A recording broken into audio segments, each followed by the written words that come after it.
네, 참 좋은 날입니다. 좋으신 하나님이 우리와 함께 하십니다. 오늘도 주님을 바라보시는 복된 날이 되시기 바라겠습니다. 오늘 말씀은 마태복음 5장 20절에서 22절 말씀입니다. 내가 너희에게 이르노니 너희 의가 서기관과 바리새인보다 더 낫지 못하면 결코 천국에 들어가지 못하리라. 옛사람에게 말한 바 살인하지 말라.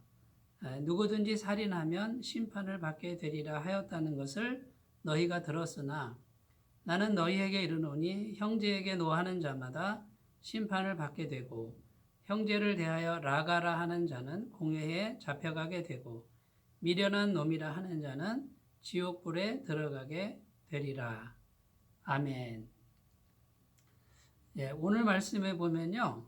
너희 의가 서기관과 바리새인보다 더 낫지 못하면 결코 천국에 들어가지 못하리라. 이렇게 말씀합니다. 여기 너희 의가 어떻게 하면 천국에 들어갈 수 있는지를 말씀하시는 것이죠. 천국에 들어가는 의는 어떤 것이냐라는 것이에요. 그래서 여러분, 그 천국에 들어가는 의의 영역을 이제 마태복음에서 계속 6가지 주제로 이렇게 말씀하고 있는데 오늘은 그 첫 시간으로 살인입니다.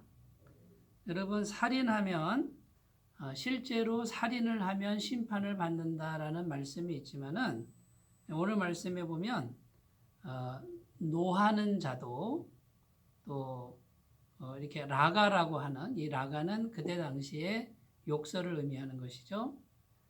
라가는 이 비인격적인 사람아 이런 뜻이고요.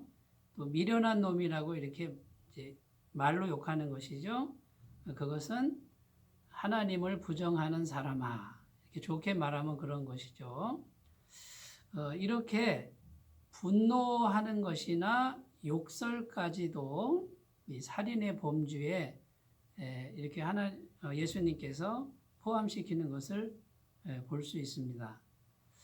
여러분, 이것이 어떻게 실제로 사람을 죽이는 것과 동일시 되는지 이런 의문점들이 생길 수밖에 없는 말씀입니다.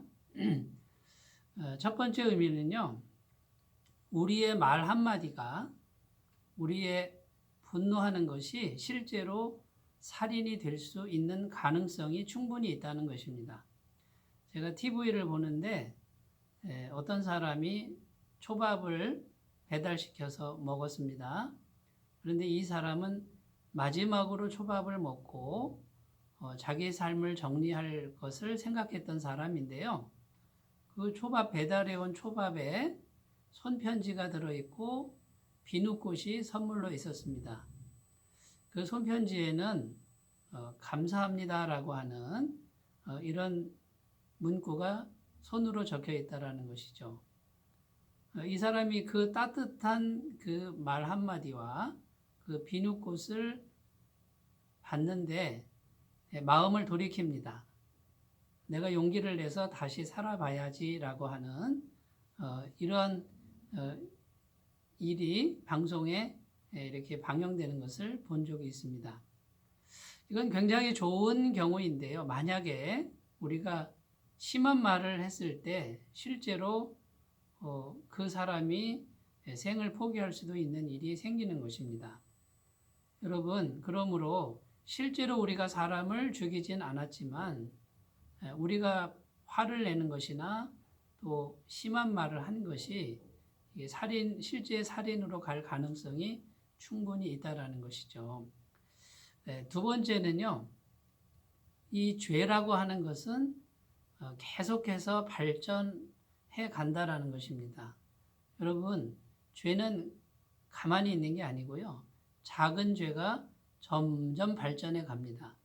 이 세상에 수많은 죄들이 있는데 그것이 다 어디서 왔습니까? 성경에 보면 선악과 하나를 이렇게 말씀을 어기고 그 선악과 하나를 따먹는 아담과 하와의 작은 범죄에서부터 이 세상의 모든 죄가 왔다고 기록하고 있습니다.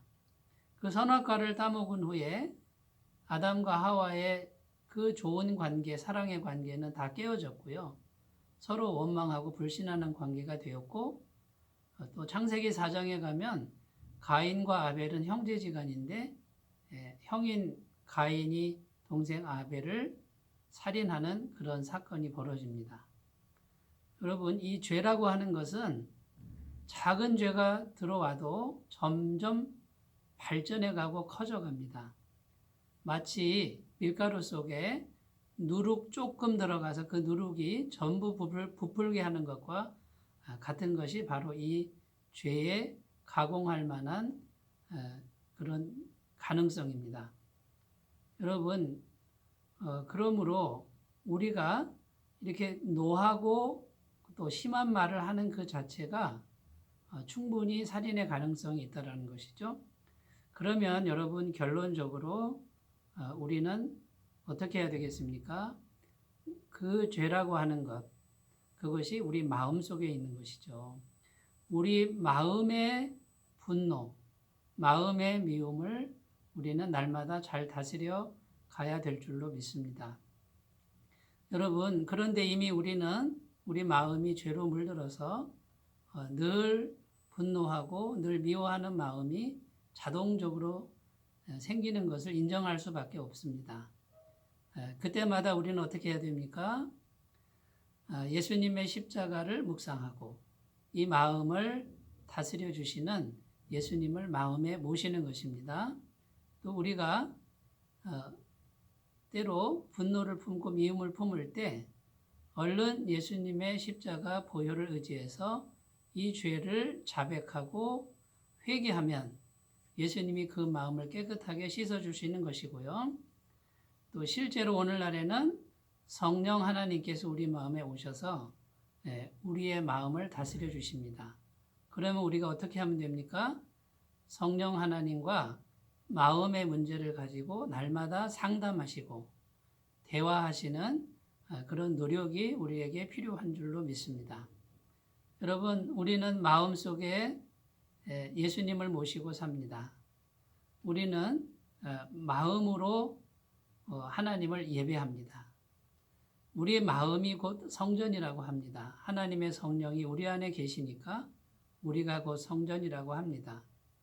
여러분, 성경은 언제든지 우리 마음에 있는 눈에 보이지 않으나 작은 존재로 있으나 그 마음에 있는 죄를 다스리라고 이렇게 말씀합니다. 이것 때문에 예수님이 이 땅에 오셨고 십자가에서 피 흘려 죽으심으로 완벽한 죄 사함을 이루시고 실제적 능력자이신 성령님을 우리에게 보내주신 줄로 믿습니다.